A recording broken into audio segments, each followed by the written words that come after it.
Assalamualaikum warahmatullahi wabarakatuh. Waalaikumsalam warahmatullahi wabarakatuh. Waalaikumsalam Waalaikumsalam warahmatullahi wabarakatuh. Baik, halo teman-teman, selamat sore. Hai, selamat sore. warahmatullahi. Oke, kepada yang terhormat Ibu Farida Istianah, SPD MPD, dan Ibu Ika Rahmawati, SSI MPD, selaku dosen mata kuliah pembelajaran terpadu, serta teman-teman yang telah mau menyempatkan waktunya sore ini untuk join Zoom meeting bersama kami. Saya Najwa Amalia Frevisha NIM 2201064434 yang akan berkolaborasi dengan rekan saya Bella Aulia Yahya NIM 2201064431 dalam mengupas pembelajaran terpadu tipe connected. Oke, teman-teman. Jadi kemarin itu sebelum podcast bersama kami, pasti teman-teman juga telah menyimak podcast dari rekan-rekan sebelumnya seperti Kak Reva, Kak Davina, Kak Riva, Kak Erlina, oh iya, Kak Ilham. Hmm. Semuanya itu membahas tentang pembelajaran terpadu. Nah, yang akan kami bahas kali ini adalah tipe connected. Sedangkan sebelumnya telah dijelaskan tipe fragmented, tipe shared, tipe nested, dan banyak lagi. Nah, sebelum kita masuk ke materi inti, yaitu pembelajaran terpadu tipe connected, kita harus paham terlebih dahulu. Apa sih pembelajaran terpadu itu? Kalau menurut Mbak Bella sendiri, apa sih Mbak Bella pembelajaran terpadu itu? Jadi, pembelajaran terpadu merupakan suatu pendekatan dalam pembelajaran yang secara sengaja mengaitkan beberapa aspek baik dalam intra mata pelajaran maupun antar mata pelajaran. Dengan adanya pemaduan itu, siswa akan memperoleh pengetahuan dan keterampilan secara utuh sehingga pembelajaran menjadi bermakna bagi siswa. Oke, menjadi bermakna bagi siswa. Nah, kata-kata ini agak kurang memahamkan ya Mbak Bella. Maksudnya bermakna di sini itu bermakna yang kayak gimana sih?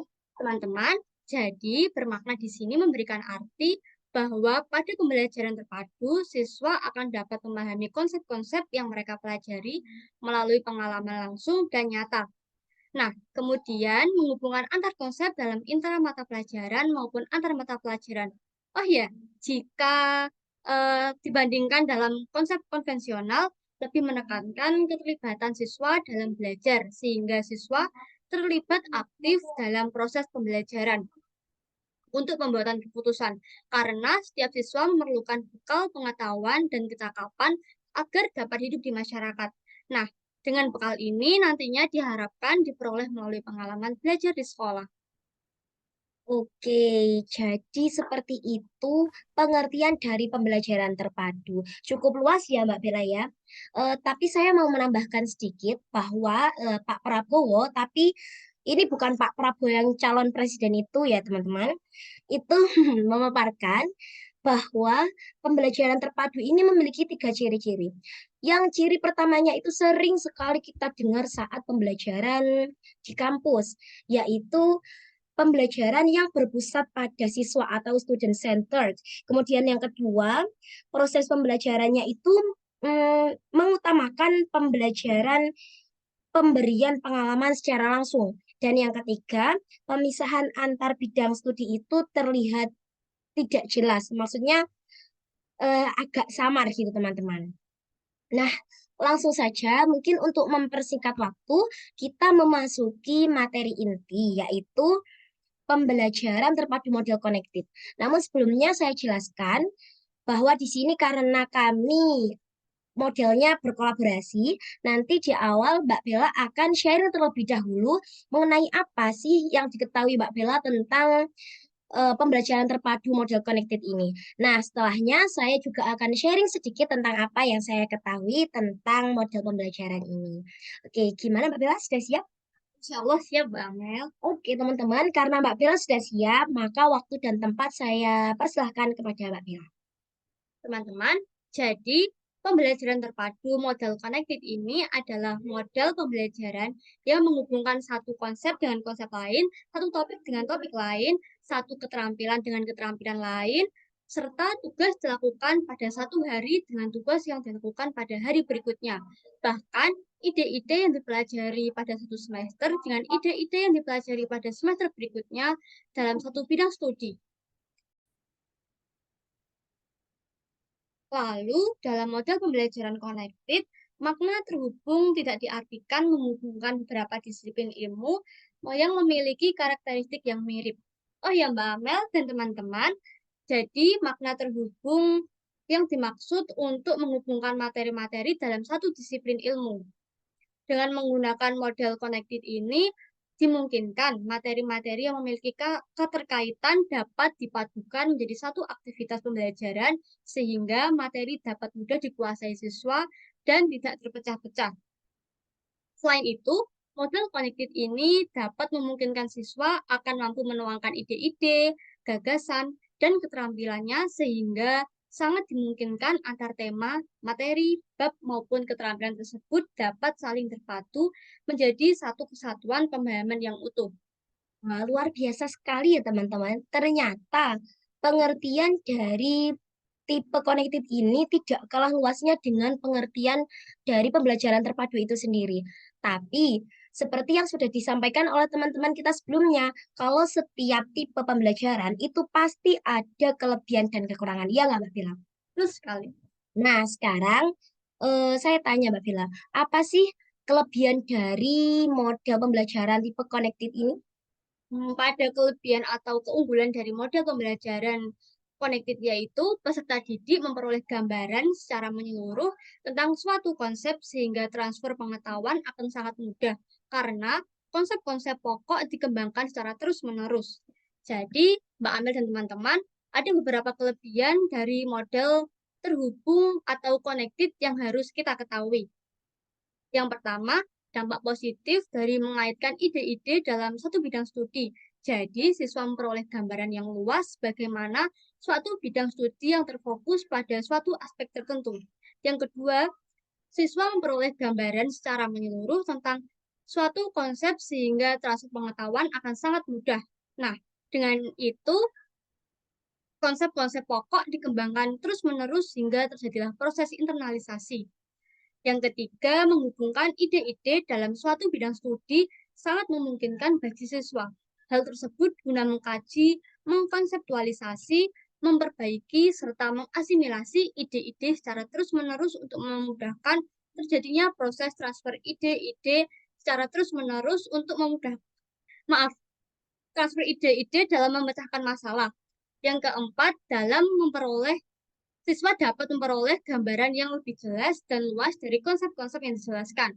Selain itu, siswa juga diberi kesempatan untuk melakukan pendalaman tinjauan, memperbaiki dan mengasimilasi gagasan secara bertahap.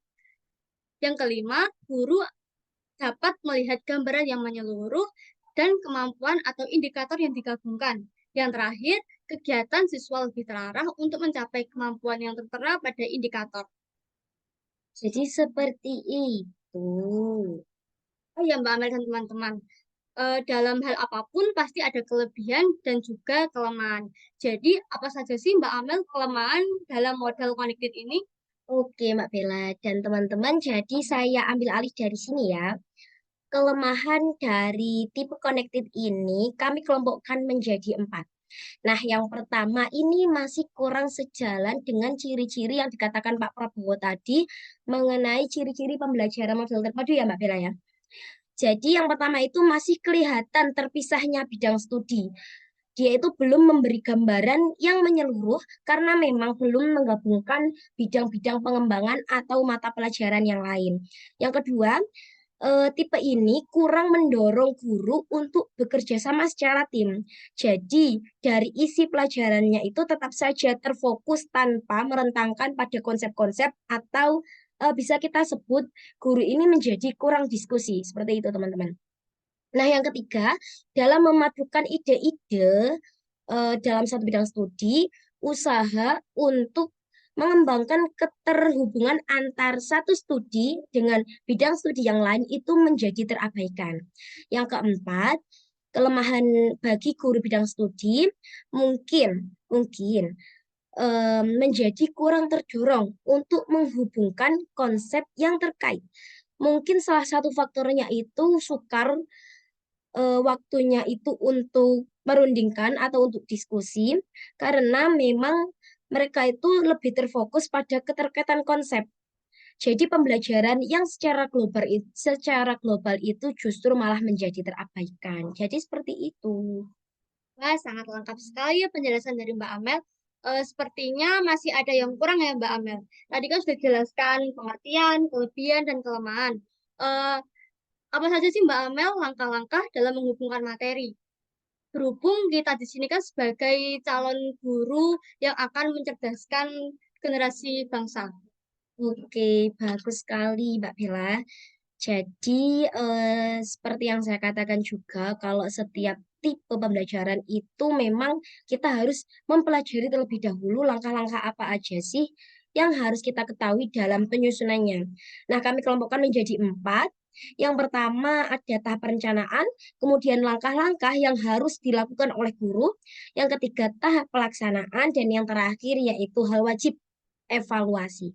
Yang pertama, tahap perencanaan itu meliputi 2 hal, yaitu menentukan tujuan pembelajaran yang umum dan juga menentukan tujuan pembelajaran yang khusus. Yang kedua, yaitu langkah-langkah yang harus ditempuh oleh guru meliputi 5 hal. Yang pertama, menyampaikan konsep pendukung yang harus dikuasai oleh siswa. Kemudian, menyampaikan konsep-konsep yang hendak dikuasai oleh siswa, menyampaikan keterampilan, proses yang dapat dikembangkan, menyampaikan alat dan bahan yang akan digunakan, dan yang terakhir menyampaikan pertanyaan kunci. Nah, selanjutnya yaitu tahap pelaksanaan meliputi 4 hal. Yang pertama, pengelolaan kelas. Jadi guru dapat membagi kelas itu menjadi beberapa kelompok. Kemudian kegiatan proses yang sering kita sebut dalam RPP itu kegiatan inti. Kemudian kegiatan pencatatan data, dan yang terakhir diskusi secara klasikal seperti yang sering kita lakukan di kelas. Yang terakhir dari langkah-langkah ini yaitu evaluasi. Bahkan evaluasi sendiri itu cakupannya juga cukup luas, teman-teman. Ada 3 hal. Yang pertama evaluasi proses, kemudian evaluasi produk, dan evaluasi psikomotor. Nah, selanjutnya saya akan menjelaskan sedikit tentang contoh-contoh dari pembelajaran tipe connected. Salah satu contohnya itu ketika diaplikasikan pembelajaran terpadu model connected ini dikembangkan dalam bahasa dan sastra Indonesia secara terpadu dalam sekolah dasar. Di dalam pembelajarannya nanti, maksud saya bahasa dan sastra ini secara terpadu akan dibahas kemampuan berbahasa yang meliputi aspek mendengarkan, aspek berbicara, aspek membaca, dan aspek menulis yang dipayungkan kepada pembelajaran apresiasi sastra. Nah, jadi seperti itu. Mohon maaf teman-teman, sebenarnya kami mau share RPP yang sudah langsung contohnya itu RPP menggunakan model connected ya Mbak Bella ya. Tapi sepertinya karena em, keterbatasan waktu, mungkin bisa kita share di lain kesempatan. Nah, sekarang karena saya sudah selesai menyampaikan materi, kita mau ngapain?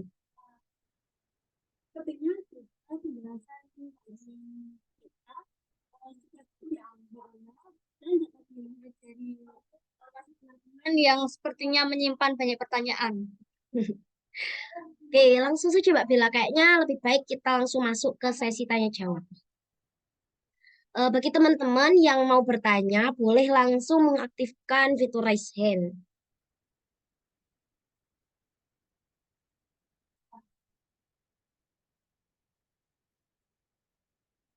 Oke. Di layar ini sudah ada Mbak Davina dan Mbak Reva.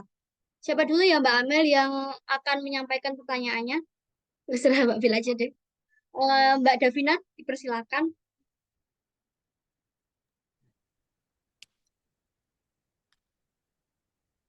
Baik, terima kasih atas Baik, terima kasih atas.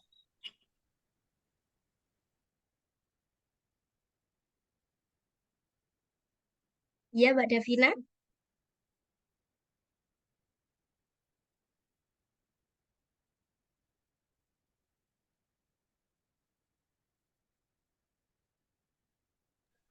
Maaf, maaf.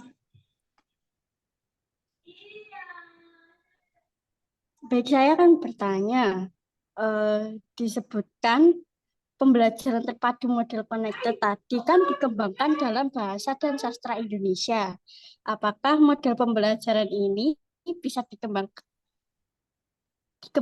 di mata pelajaran selain bahasa dan sastra Indonesia, atau memang model ini cuma bisa di mata tertentu saja seperti bahasa Indonesia? Terima kasih. Oke, baik teman-teman. Apakah suara saya masih terdengar? Masih. Oke, terima kasih. Karena sepertinya jaringan kami memang kurang stabil. Baik, langsung saja pertanyaan kedua dari Kak Gardina Aulia. Saya persilakan.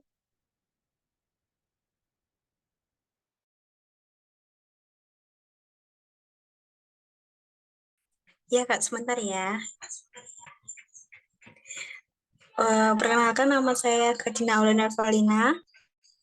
Pertanyaan saya adalah, apakah pembelajaran terpadu yang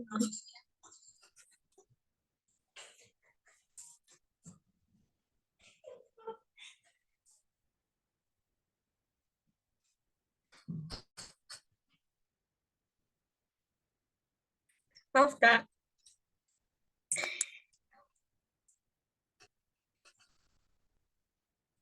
Pertanyaan saya.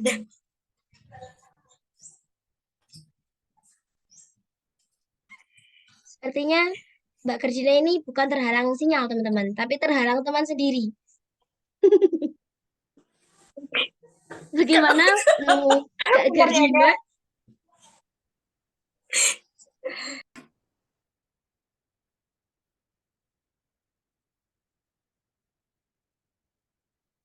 Sebentar, Kak. Oke, Ya, pertanyaan saya saya adalah, persilakan. apakah pembelajaran terpadu yang menggunakan model keterkaitan atau keterhubungan tersebut efektif untuk diterapkan di sekolah dasar? Apakah perlu diulangi, Kak? Oh, tidak, tidak. Terima kasih, Kak Gardina. Kak, maaf ya, ini nggak kuat banget melihat wajahnya. Di sebelah saya banget, Kak. Iya, iya. Saya paham. Emang biasanya teman itu setan sendiri ya, Kak Gardina?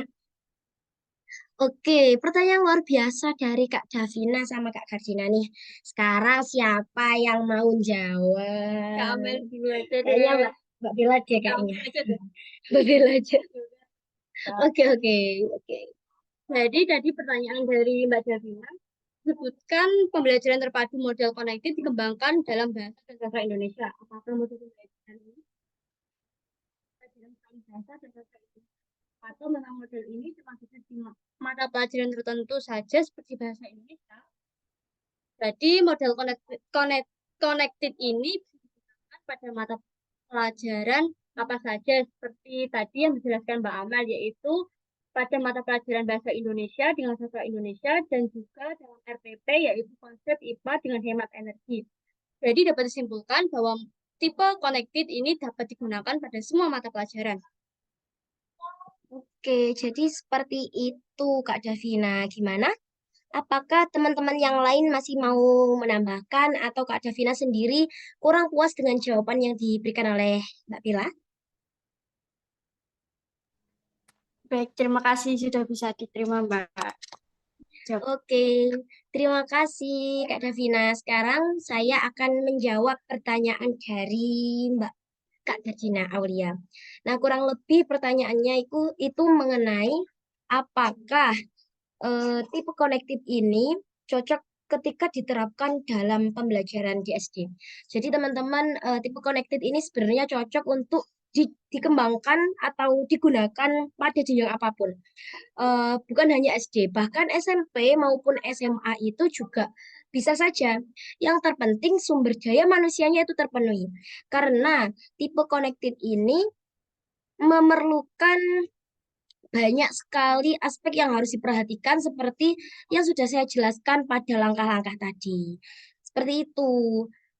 Juga kita harus memperhatikan beberapa hal, seperti yang sering sekali dibahas oleh teman kita yang namanya Mbak Yulianti dalam setiap pertanyaannya, bahwa ada karakteristik siswa yang harus diperhatikan, karakteristik sekolah, dan kemampuan guru dalam mengembangkan suatu model pembelajaran. Seperti itu. Bagaimana, Mbak Reva? Terima kasih ya Kak, jawabannya sangat membantu sekali. Oke, Udah saya menjawab sebenarnya juga, pertanyaan itu. iya, sebenarnya saya ini juga terbantu oleh Kak Yulianti karena sering mengulang-ulang pertanyaan ini dan sering membahas di Wow, kelas. wow, wow. Iya, Gak seperti itu. baik. Oke, terima kasih Kak Javina, Kak Reva yang telah bertanya. Teman-teman yang lain, apakah masih ada yang mau menambahkan? Sepertinya tidak ada ya Mbak Amel, soalnya kan dari penjelasan kita sudah sangat lengkap sekali. Sangat, sangat, sangat. Cukup ya teman-teman ya. Oke, oke Kak Jihan. Baik teman-teman, untuk mempersingkat waktu, walaupun sudah kepanjangan dari tadi, kami akan mengakhiri sesi podcast pada kesempatan kali ini.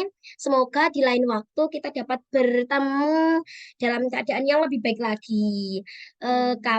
Saya sendiri Najwa Amalia dan teman saya, Bila Aulia ya. mohon maaf dari awal hingga akhir apabila ada kesalahan dalam tutur kata, apabila ada kekurangan, kami mohon maaf, dan apabila ada kelebihan, silahkan ambil saja, tidak apa-apa, kami ikhlas. Oke, sekian dari kami. Wassalamualaikum warahmatullahi wabarakatuh. Terima kasih Waalaikumsalam. teman-teman. Terima kasih. Terima kasih Kak Cian, Kak Kardina, Kak Ilham.